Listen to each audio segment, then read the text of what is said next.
want to talk about something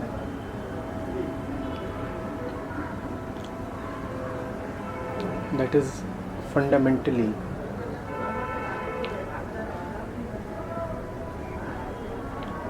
tremendously important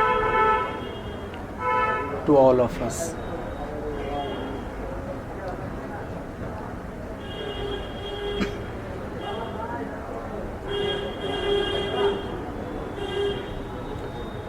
Most of us are here for a reason.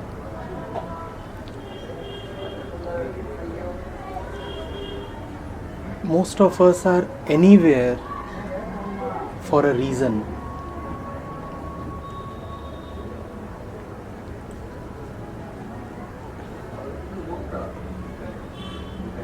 What is the reason? The reason usually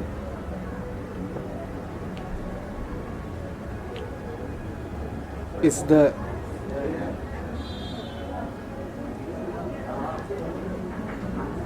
desire for something new,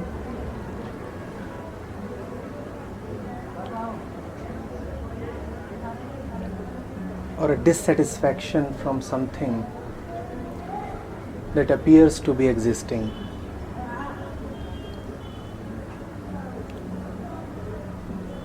I want to talk about continuity and cessation.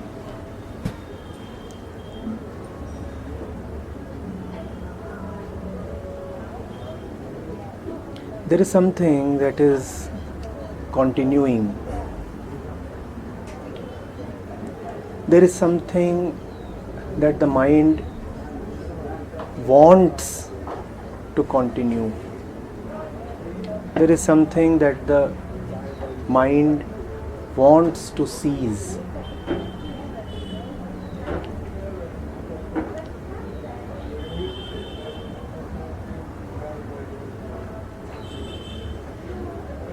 We say we want to stop what is going on, and we want to begin something new. This search for the new takes several forms.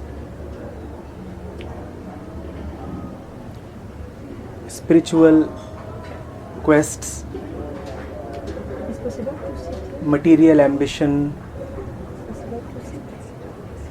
I cannot sit with my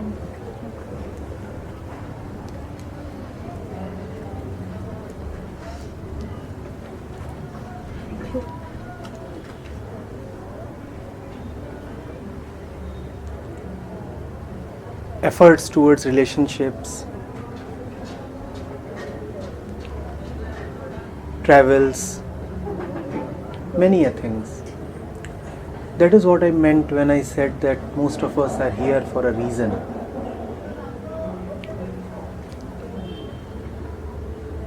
So there is something that is going on, and there is something that we would rather have continued, begun.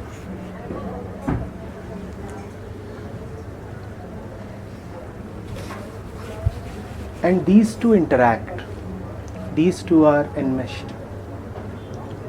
Are they not? If we look at our daily lives, the very need for the new, the very need for something different arises from our response to what seems like existing. So if boredom seems like existing, then there is a need for excitement. If the gross seems like prevailing, then there is a need for the subtle.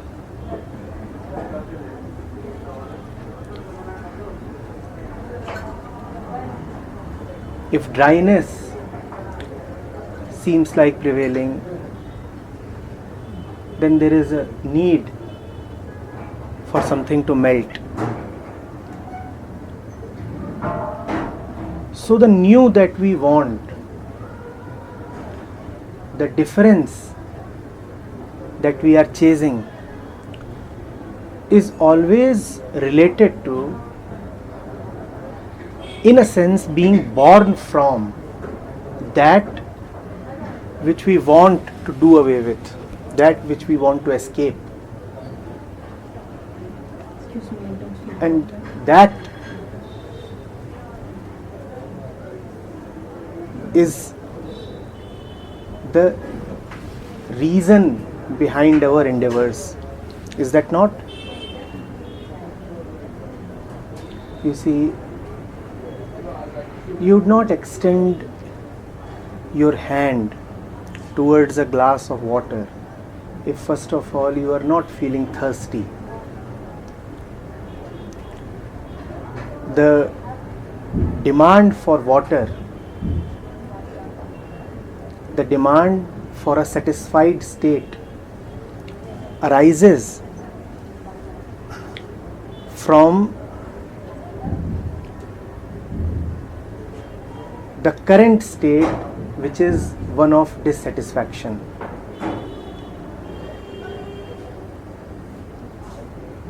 The current state not being there, the other state would not have appeared desirable. Are we together on this?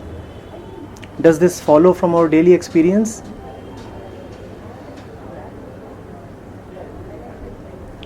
It is a simple matter that deserves great attention. I repeat, whatever be the new that we are after is always a product of the old, the stale, which appears to be already present, which appears to be continuing.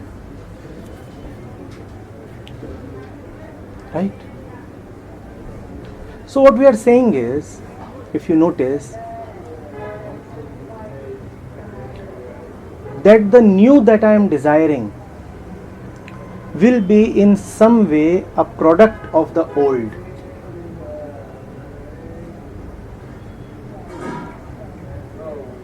So I am not quite happy, and hence I am chasing happiness. I am not quite happy. This state of not being heartfully happy has been continuing. And since it has been continuing, I want it to cease. I want the situation to reverse in some way. So continuing in this state, I want its opposite. Continuing in a state of being not happy, I want to be happy.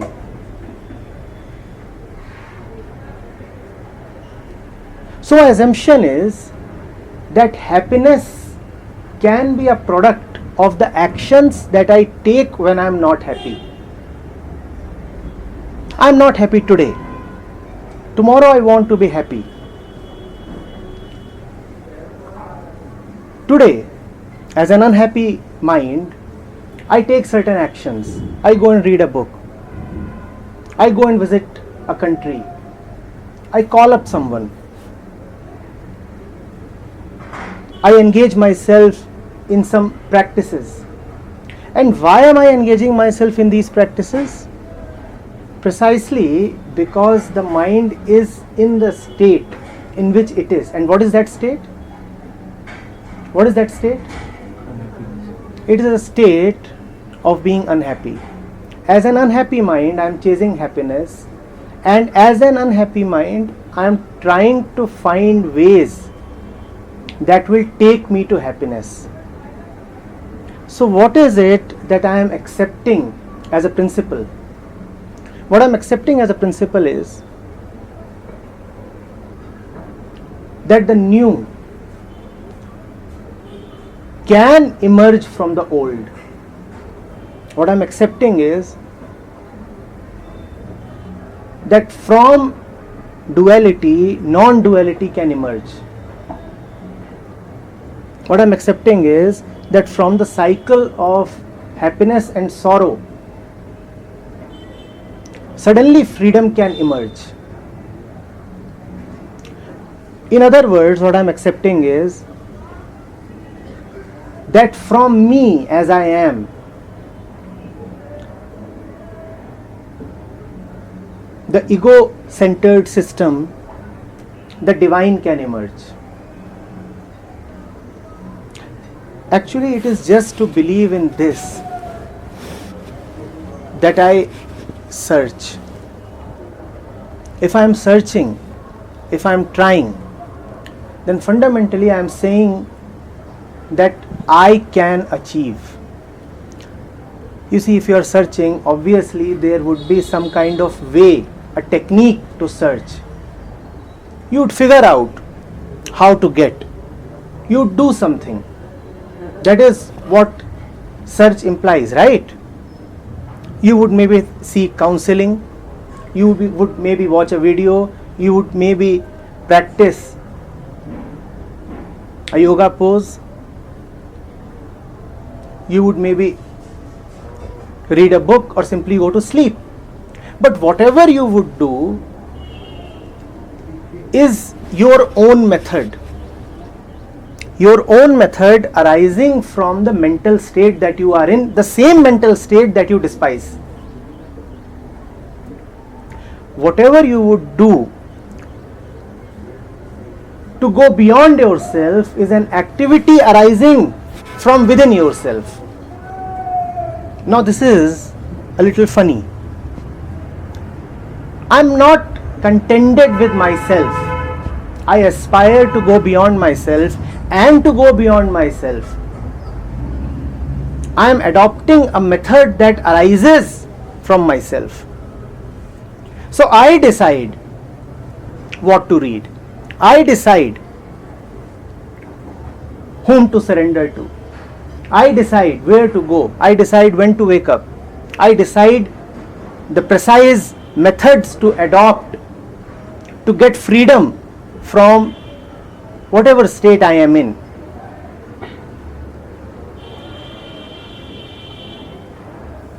This evening is a wonderful occasion to remind ourselves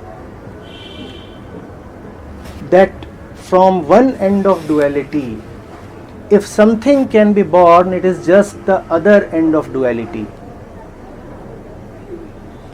One type of fakeness can surely be born from another type of fakeness, but not the real. If you feel that you are trapped in something that is not quite real, if you feel that the real is eluding you, then do not continue, do not try.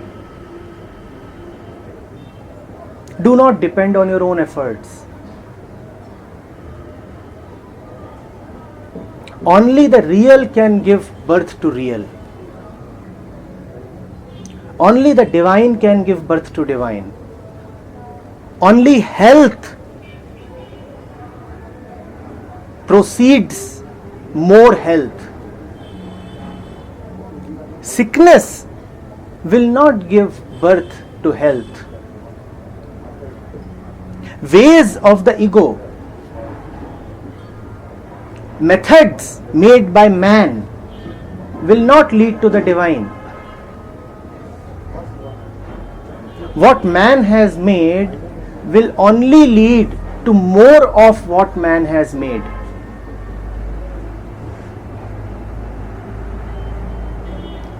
It is something that is so simple, and as we said, follows from an observation of our own daily lives. Yet it is so easy to miss. And in this missing probably lies the whole suffering of mankind. I am not quite okay with the way I have spent my life. And what have I done all my life? Why am I not okay with the way I have spent my life? My life has not been centered. I have been influenced. I have acted in conditioned ways. Society, culture, education, religion, all these taught me a few things, and I have just gone on living according to them. One influence, another influence. And so what do? I decide that I have had enough of worldly influences. Now I'll have a spiritual influence. Yes, something does appear to have changed. Now you are probably not chasing corporate houses. Now you are probably chasing ashrams. But the chase is still continuing. It is just that the quest has changed from so-called material to spiritual, which are just words. Internally, the same old game of the mind is continuing. And why is it continuing? It is continuing because of that same flawed principle I talked of.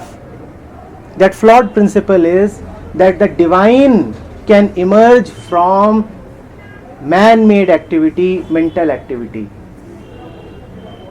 The same flawed assumption that my efforts can lead me to the truth.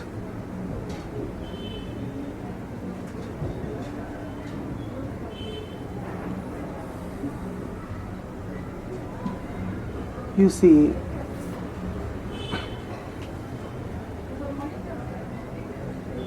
how will more of myself give me freedom from myself?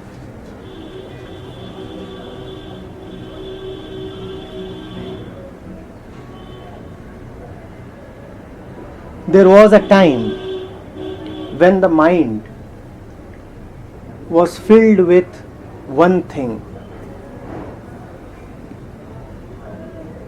and there is a time when the mind is filled with another thing.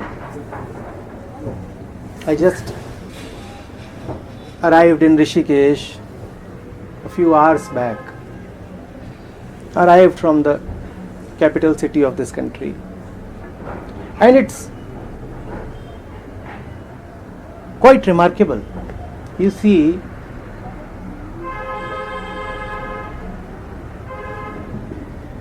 the professionals, the corporate goers, they have one kind of dress and mannerism and behavior pattern. And then there is a center of armed forces close to Roorkee en route to Rishikesh, and there if you meet soldiers, they have another kind of discipline, another kind of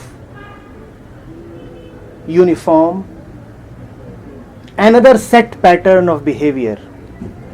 So I looked at the professionals, the corporateers, I looked at the military men, and then as I come to Rishikesh, I look at the spiritual seekers. And here we have another prevalent code of dressing. Here we have another prevalent code of walking, talking, behaving. You go to a commercial city and you find lines and lines of one kinds of delivery centers. You can call them shops.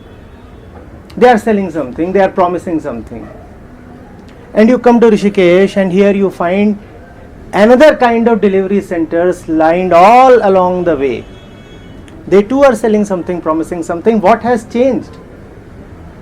This is what happens when the mind that is seeking relief from commercial activity tries to find refuge in spiritual activity. He does still the same thing. He still wears a uniform, just that the uniform changes. He still maintains a code of conduct, just that the code changes. In the professional districts of Gurgaon, It is normal, regular to find people wearing neckties, formal trousers, waist belts, leather shoes, yeah, corporate jackets, and all that goes along with it. And here it is equally fashionable to find people wearing other kind of stuff.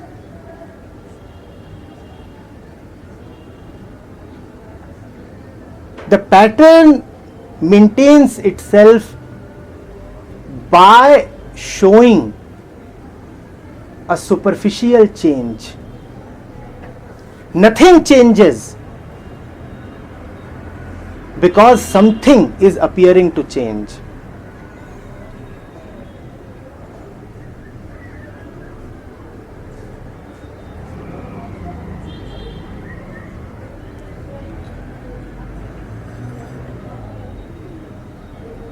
When the mind was seeking redemption and deliverance through money,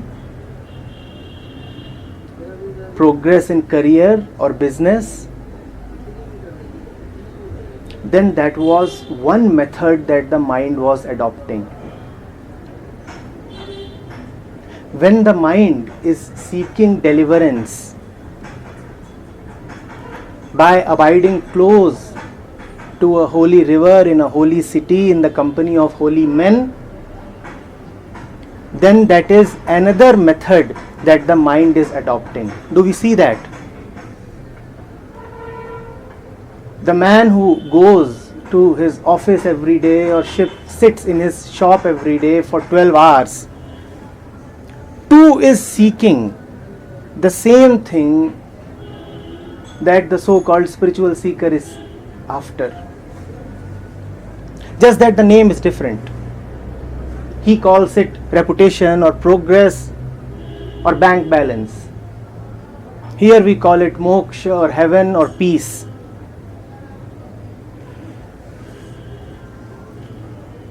But the seeking remains.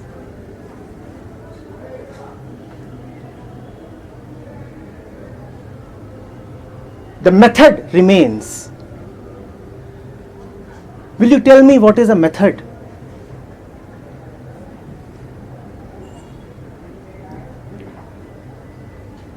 A method is lack of trust.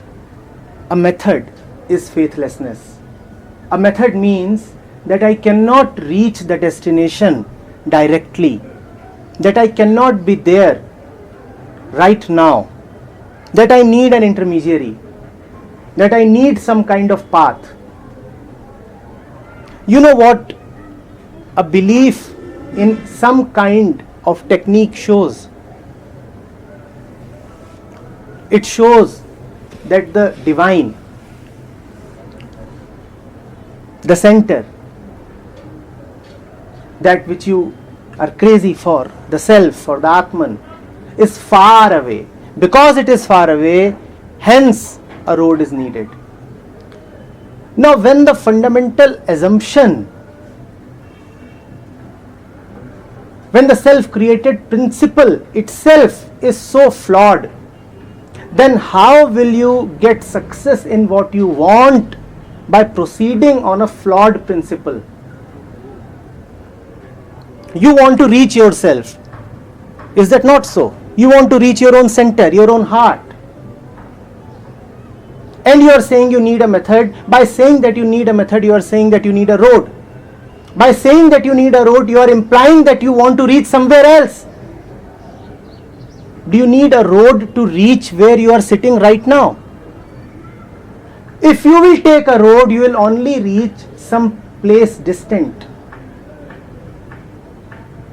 But we all take roads. Not only do we take roads, we take long distance flights, international flights.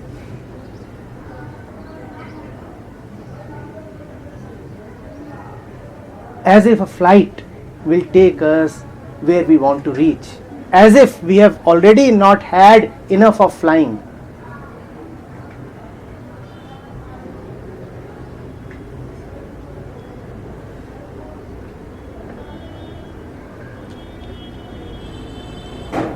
Only that, only He can take you to Himself, not your search,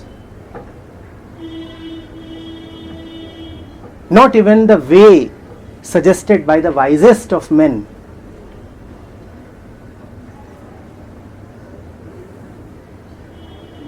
Because even the wisest of men are chosen by you for counseling. You decide which wise man to go to, so ultimately you are the one on top. And when you are on top, that same thing is on top which troubles you. By keeping that on top which troubles you, you want to get rid of that thing. By trying for a method, you have made the method your God.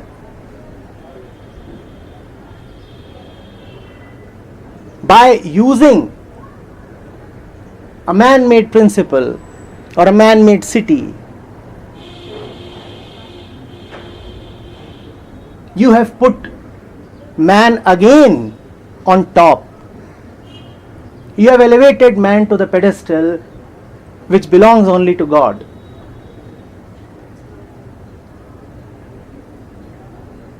And that is,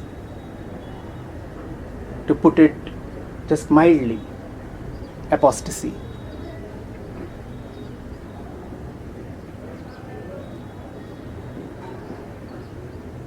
Can we not just stop?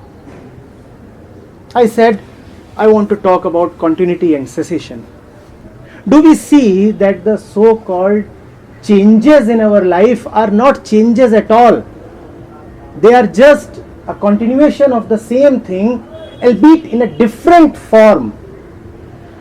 But those of us who have eyes that can see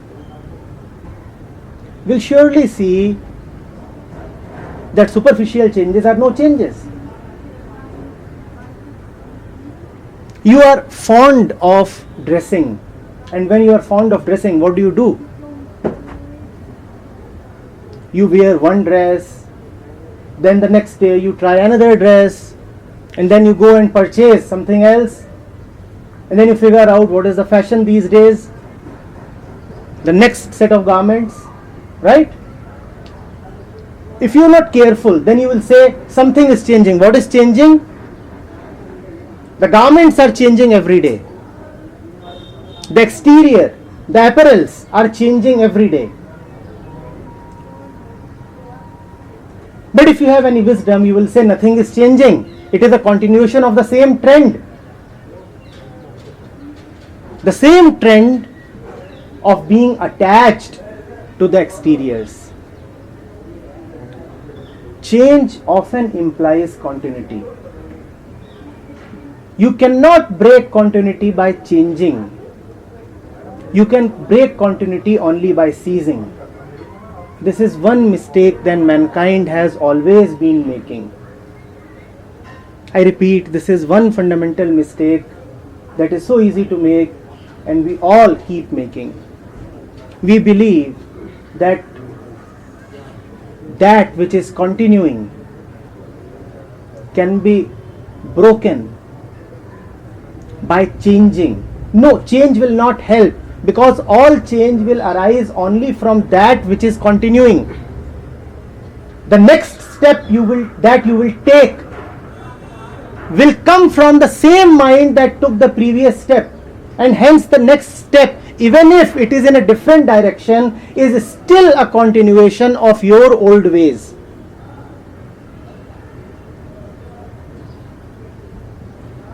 So continuity cannot be dissolved by changing. Change only means more continuity, Change only means a furtherance of the ego in some other ways. Oh, you are bored of your old relationships? Let us enter new relationships. Bored of the old jobs? Let me switch jobs. This old house looks so stale. Let me change the color of the walls. All this is such superficial change. It means nothing. It just means that you want to continue in the same house. It just means that you might be switching jobs, but you still want to continue in the same so-called professional pattern of earning.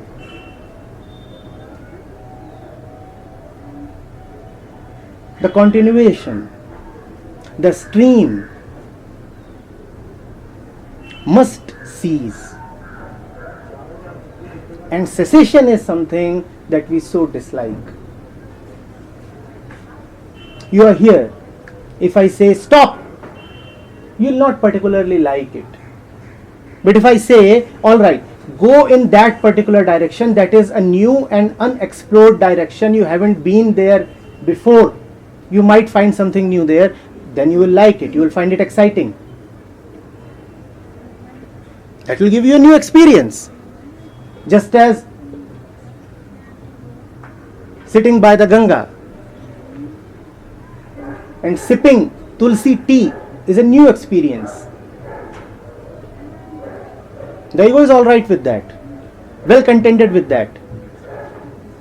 Because all experience ultimately belongs to the ego. So change in experience, a new kind of experience, alright. But don't ask me to stop. Don't ask for a cessation of that which experiences the experiencer itself. Don't ask for that. That is too much. Tell me which is the next country I should go to. Tell me which is the next city I should visit. Tell me the next holy man I should listen to. But don't ask me to stop being that which I am. Stop it right now. That is unbearable. That is unbearable only to the one who torments you. It is not unbearable to you. You are the sufferer. It is unbearable to the one who is causing you suffering. Stop. The moment I say stop, you still continue. How do you continue? By projecting an image of stopping. Alright, I can do nothing else. Then at least let me do this much. How much? Imagine. You see, imagination is action. If nothing else can be done, at least I can enter into the game of imagining. So this speaker, do not know who he is, where he comes from. Strange thing, he is saying stop. Alright. Even if I say that I have to stop, then there must be some kind of an assurance, a guarantee that stopping will yield me the desired results. Desired by whom? Me, the old one. Yes, okay. And how do I verify that guarantee? By imagining what will happen after I stop. Now if you are still imagining what will happen after you stop, then have you really stopped? Stopping is complete faith. Stopping is surrender. Stopping means I move no more. I move no more, and by moving no more, I am saying that I belong to the one I wanted to reach. In one instance, in one go, in one strike, I have reached the destination. Now, having reached the destination, let him make me move along whichever paths he wants. But I have reached the destination. Now let the journey continue. It's a beautiful journey that continues after you have reached the destination. But if you are traveling to reach the destination, then the journey is a pain. Because every point of the journey you will be reminded that you are still not home. that the destination is still far away. Reach the destination first, and you reach the destination by stopping. Just stop. Just stop. And you cannot stop if you think about stopping. You cannot stop if you try to imagine what stopping is like.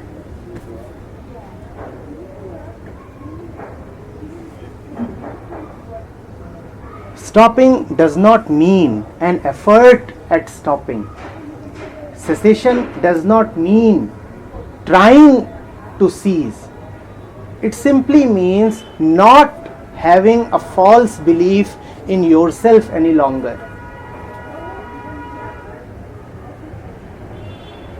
It simply means not taking yourself seriously anymore. It simply means that your judgment simply does not matter. And if I want to put it a little bluntly, it means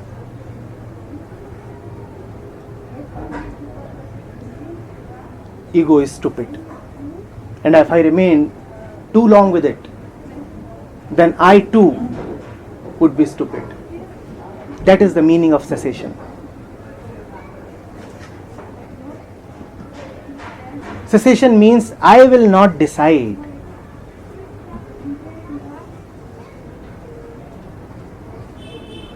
I will not conclude.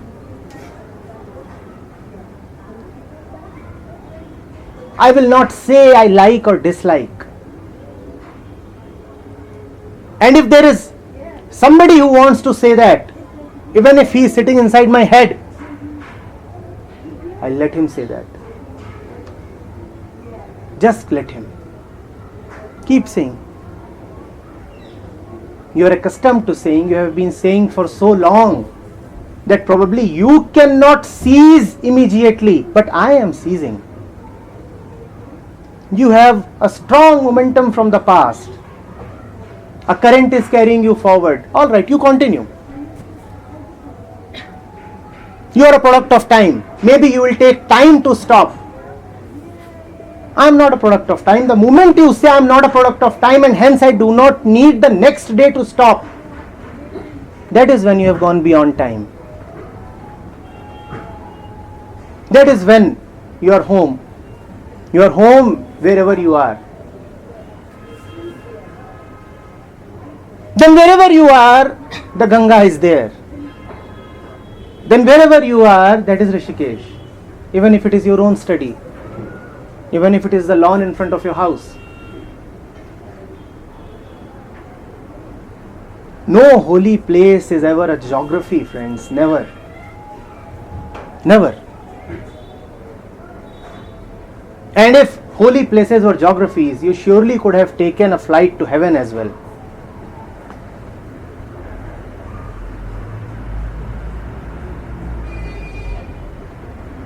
If one river is sacred, then every drop of water is sacred. The same drop is being circulated in all pots, large and small.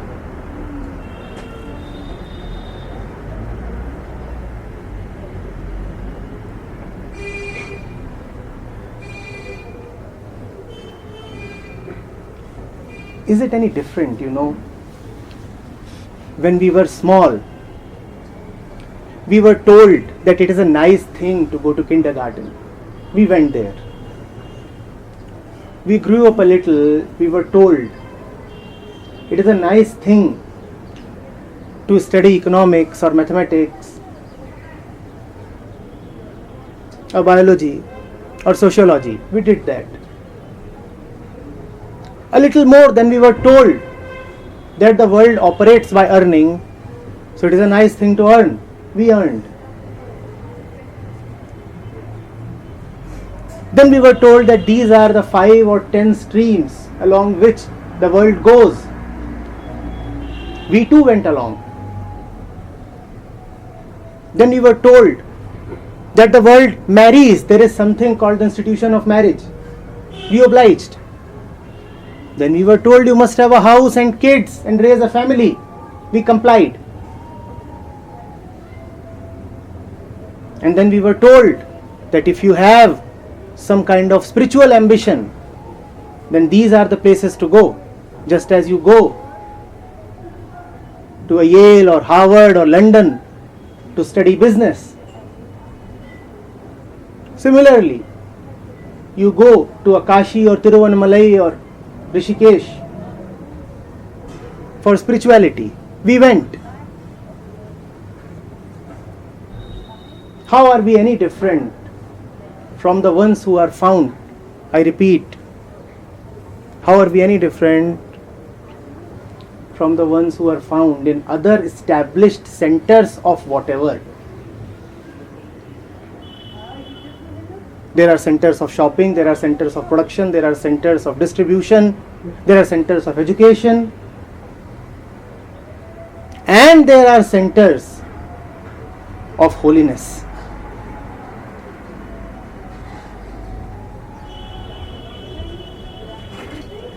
Is the same trend not continuing?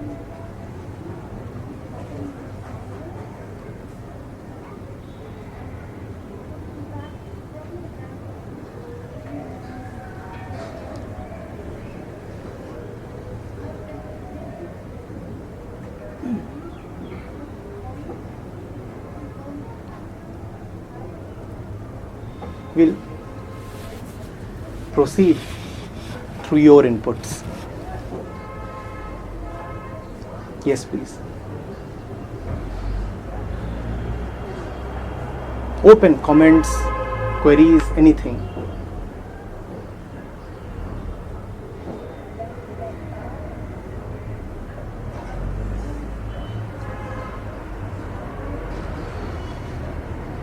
Question.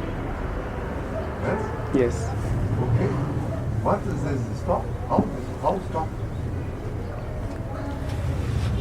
If I say this is the way to stop, then that way firstly must be suitable to you and acceptable to you. Stop what?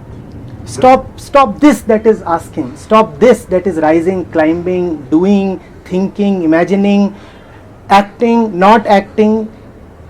This. Just brief. This.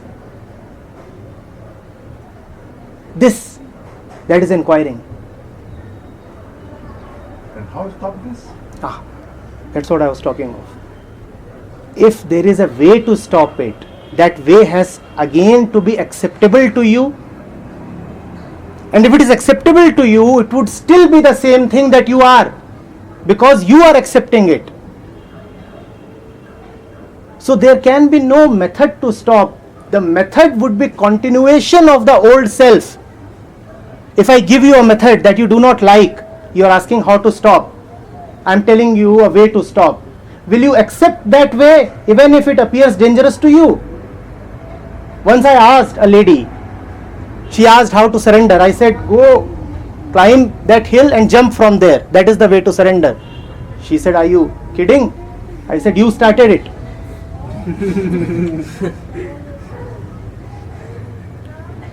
You will only accept a way that you like, right? And if you are accepting what you like, then you are still being what you are. So how can any method be ever useful? But we are trained to live in methods. We are trained to live in processes. It is the same training that we want to get rid of by getting more training. How will that help? How will that help?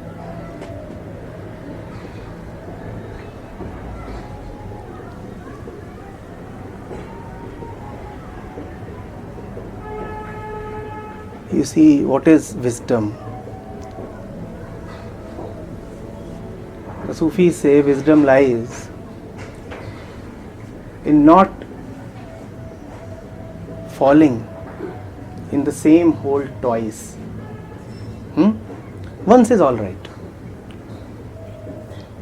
Man is born as a creature prone to mistakes. So once is all right. But twice is foolishness. Have we not already had enough of our ways, our methods, our likes and dislikes?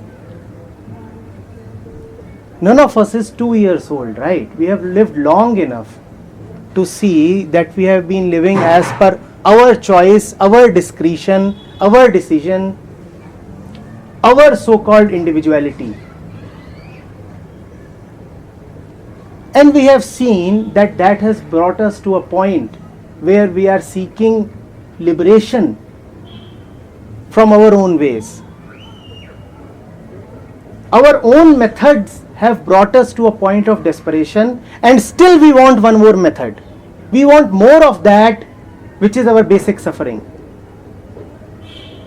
If you were so wise that you could decide on a method to reach truth, then using that same wisdom, you would have reached truth directly too.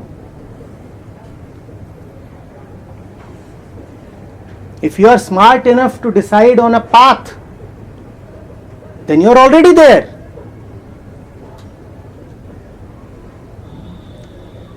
Kindly pay attention to something very fundamental. Only truth reaches truth. I understand all this. Okay, but how do this? How can God come here or God come out and stop my ego and my mind?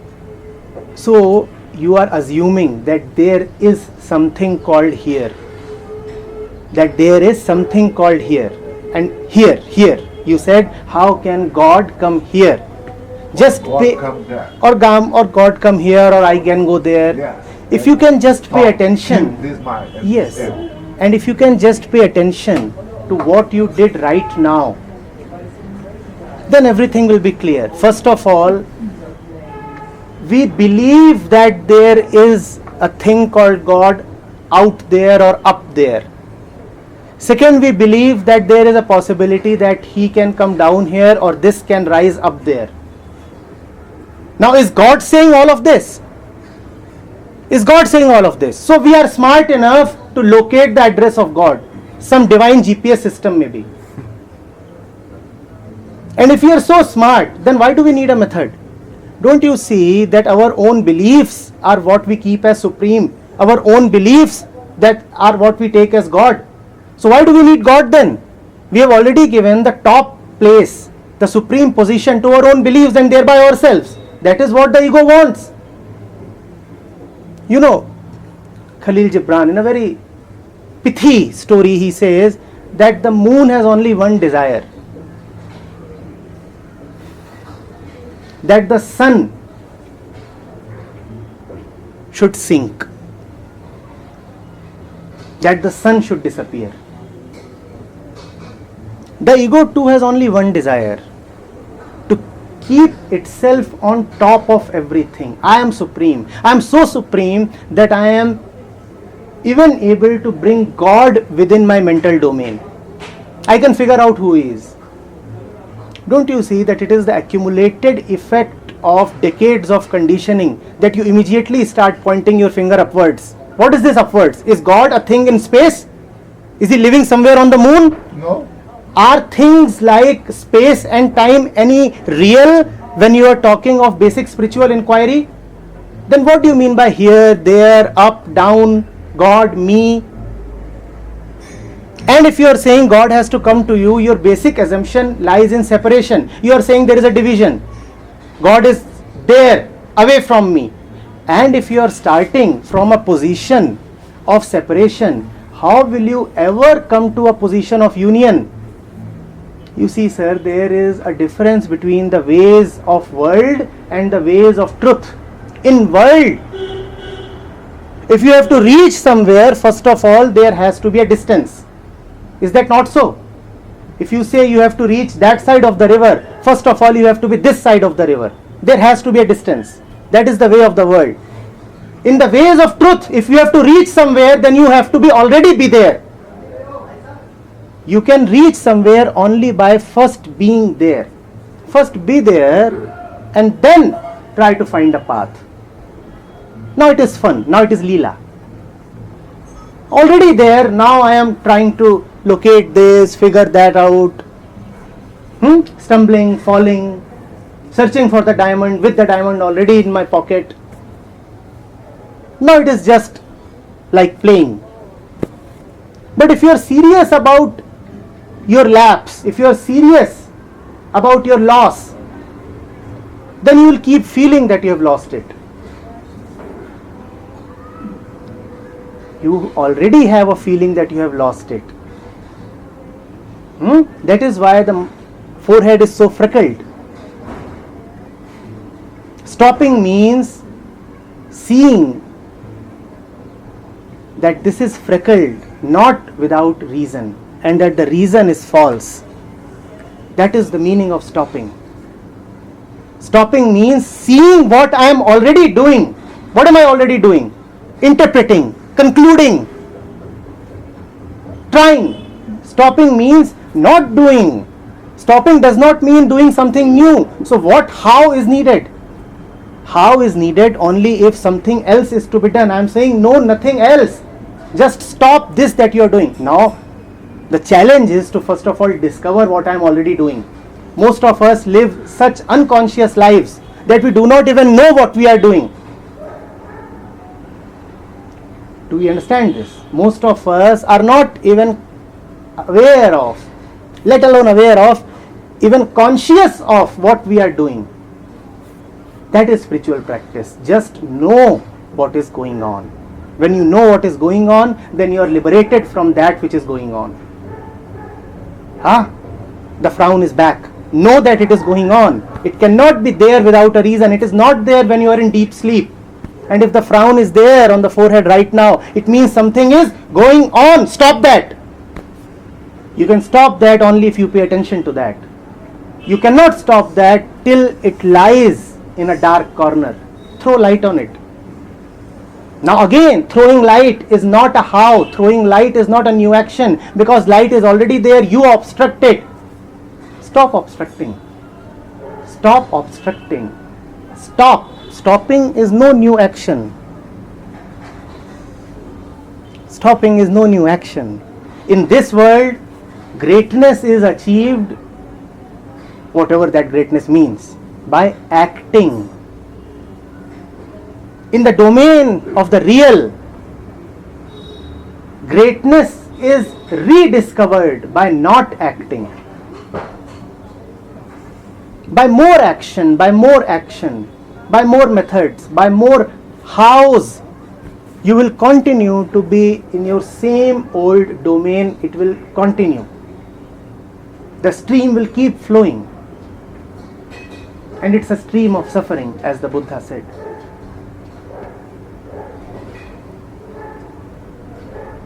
Yes, please. So following what has been said, like those talks, any talks, are useless. Very useless. Absolutely useless. Including this one. It's still fitting. Yes. That's yes. what. Yes. Obviously. You have to stop breathing. Do you breathe? I'm breathing now. Do you breathe? Or does breathing happen? If you breathe, please stop breathing. It is very dangerous. No. Please understand.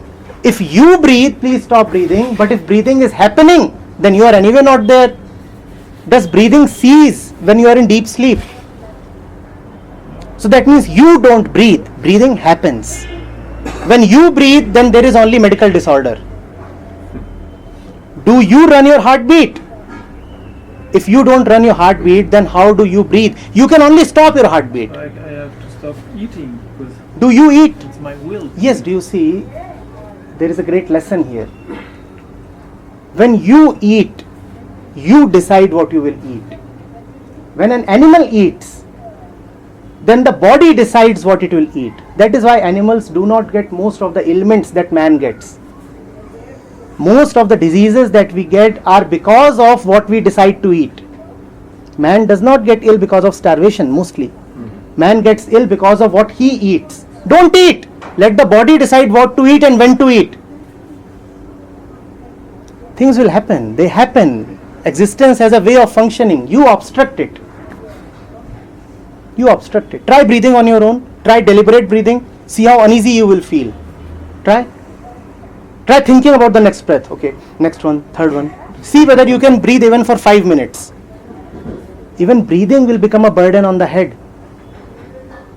Breathing is just there, simply there, in a relaxed way, only when you don't have to think about breathing.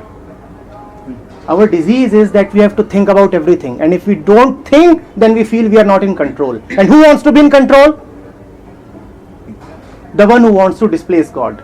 When you are not in control, the divine is in control. But you want to be in control. You say, I will breathe. Why not let him run the breath?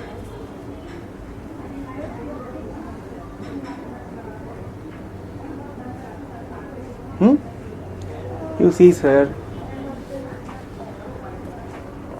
it is very easy to suggest a method.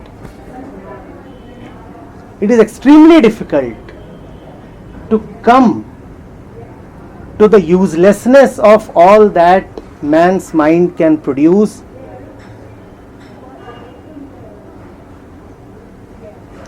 Given what we are.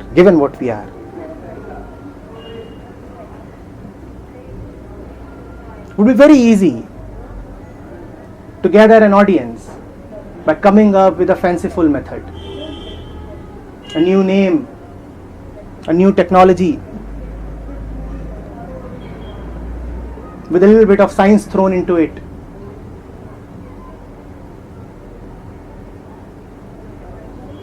Attractive jargon. But is that what you really want? To be thrown back again and again into the same cycle, to be cheated, duped and robbed? Is that what you really want?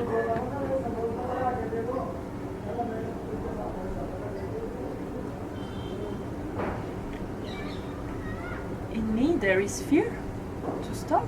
Yes. And that is life. And that is life, right? It wants to continue because it is afraid. And when it comes to cessation, there is such great fear. You know what is that fear? Disappear. Yes. That is the fear of meeting the beloved. That is the fear of God.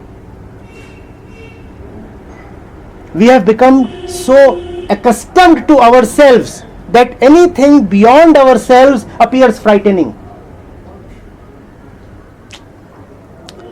When these eyes open and look only at the world, when these ears hear only the sounds of the world, then the very possibility that the world might cease is like a possibility of my non-existence. When do you feel alive? Even in medical science, what is the definition of consciousness? You feel alive only when you see and touch and smell. Is that not so? When do you call a man conscious? When he can say, here is a wall, here is a light, here is something I can touch. That is what you define as consciousness. Me and the world. So your definition of your existence depends on the world being there, out there. Am I right? Stopping means the world holds no further attraction. And if the world holds no further attraction, then you too go along with the world. That appears frightening. But tell me, would you rather continue with that which has been troubling you, bugging you, eating you inside out? In theory, no, but Practically, actually, yes. Practically, yes. Practically, yes. Yes. And the answer then is not a method, but a small innocent prayer. Only that can relieve you from this fear. I can keep talking, and intellectually I can convince you that this fear is useless, but you'd still be afraid. Freedom from fear comes only from the action of the divine, not from the action of man. We call it grace. Theoretically, you too call it grace. But like everything else, you reduce grace to a word, not to something that lives, breathes, and is dependable. You don't depend on it, right? You talk about it as a concept.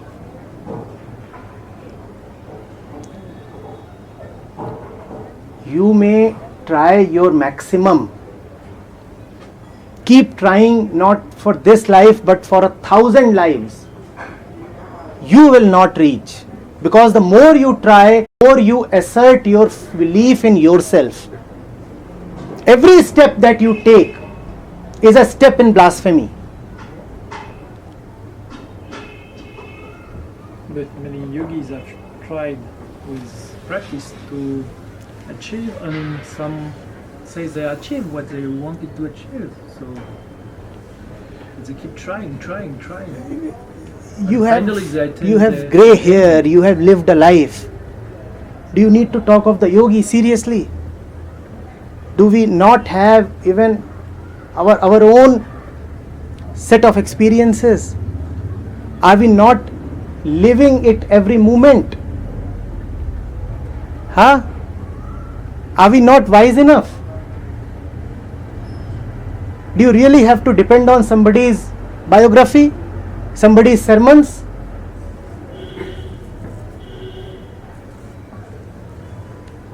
And how do you know what really is going on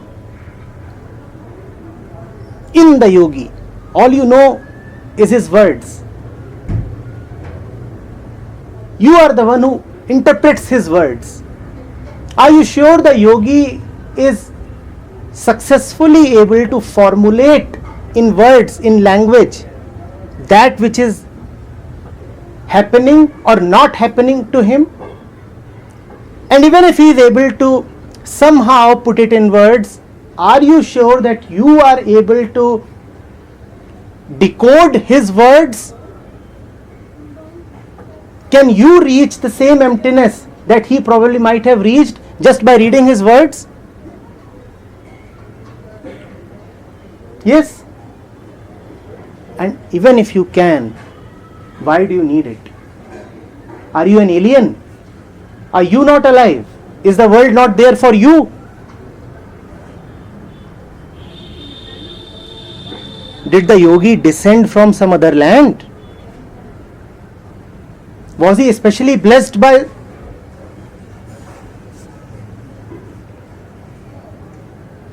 That which you call as the depraved and that which you call as the divine, that which you call as the bhogi and that which you call as the yogi are all within you, sir. Why do you need to look hither and thither?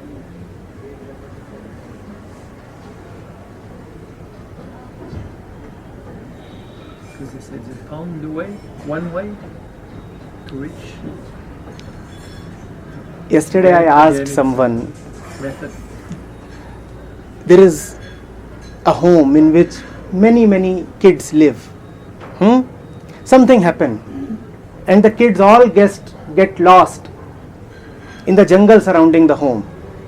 All the kids are now lost in the jungle and they are at various places, different places in the jungle. Now they all want to return home. Will they all take the same path? Yes. Will the same path be useful to all of them? Remember that their home might be the same, but right now they are all located differently.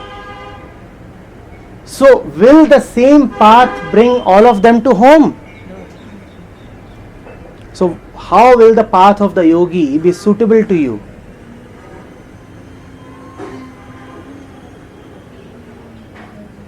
But that brings in the question of responsibility. Then I have to be responsible for my own life. Then I cannot follow the footsteps of the other. And that is a great ask. I'll have to do it on my own. Yes, sir, self-service here. Self-service. Self with a capital S.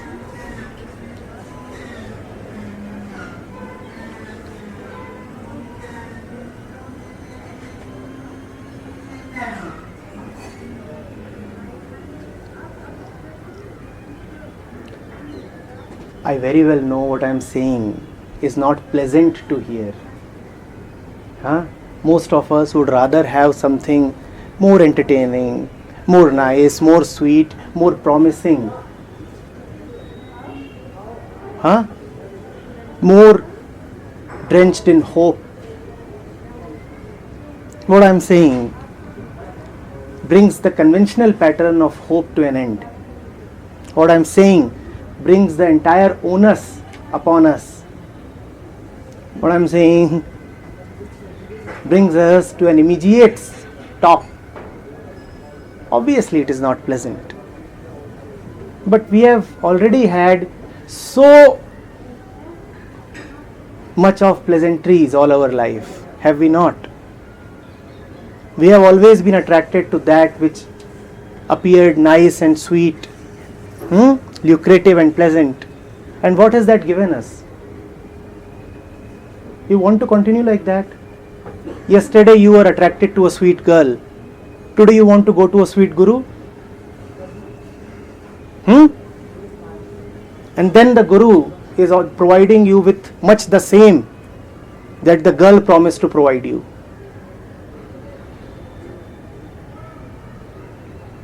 Body, material, pleasure.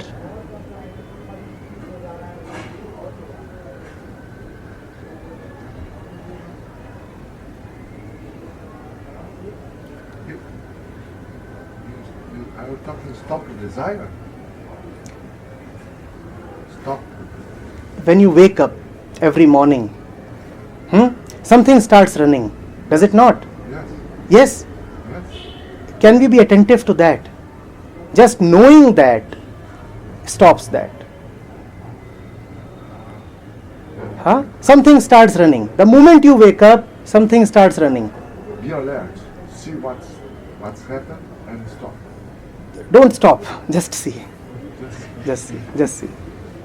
Okay?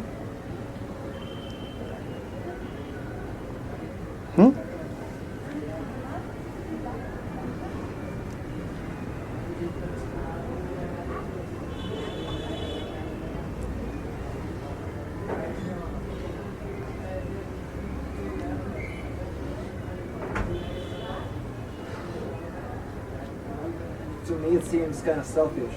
What is the purpose of society or dealing with other people? And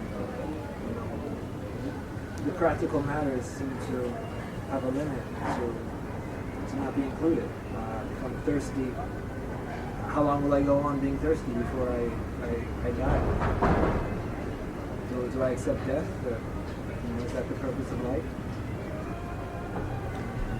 It is not as if you have not already accepted a lot of things. You do not need to accept something new. We are asking, do I need to accept this or that, as if we are not already too full of acceptances. You know what is something that you have accepted? It is a belief, it is a principle, it is an assumption. Are you not already full of them? I am not here to ask you to believe in something alternate. I am not here to suggest a substitute belief to you. I am saying we already believe in a lot of things. Can we just see what we are believing in? Can we see that the mess that we find ourselves in, the entire world finds itself in, is a product of those very beliefs? And even the most fundamental beliefs. Beliefs like, this is something that I am sitting on. Beliefs like, I am talking to that man. Beliefs like, the sun rises.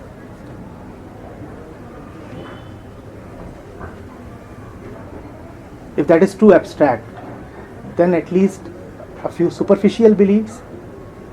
This is good, that is bad. Are we not already full of these? And if we are already full of these, then you do not need another belief.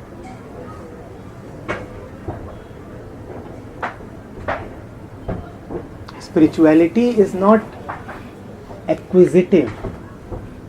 It does not add. It does not give you new experiences. It does not give you an aha. It does not give you something that you will find nice and cozy. Spirituality is an emptying. It is a freedom from all that which you have accumulated, because that which you have accumulated is the trouble, is the disease, is the disorder.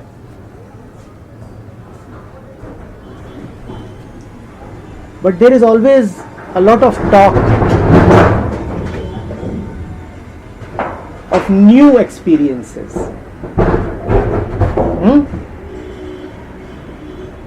And they appear so attractive, right? Blue light, orange light, saffron light. Somebody feels the sound of the conch reverberating in the heart. Somebody feels a snake or some other reptile rising up his spine. More experiences. Experiences. Have you already not had enough of experiences? And are these new experiences, going back to the fundamental thing that we started with, are these new experiences not a continuation of the same old pattern of experiencing? Somebody likes a particular sweet. Somebody likes another kind of dish. And the spiritual connoisseur, he likes the sound of the conch in his heart. If the Ganges is holy, any drop of water is holy. Yes. And yet we're gathered here in Rishikesh, and Yes. there are other gatherings on this area. Yes, yes, happening. yes. So Where else would I find you? If one part of the body is swollen, where do I apply the ointment? Yeah, where? If one part of the forest is burning, where do I spray the water? Where else would I find you? The most critical of patients can be found only in the holiest of places, sir.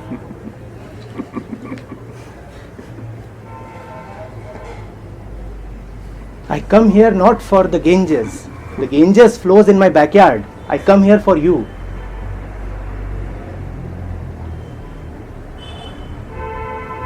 Huh?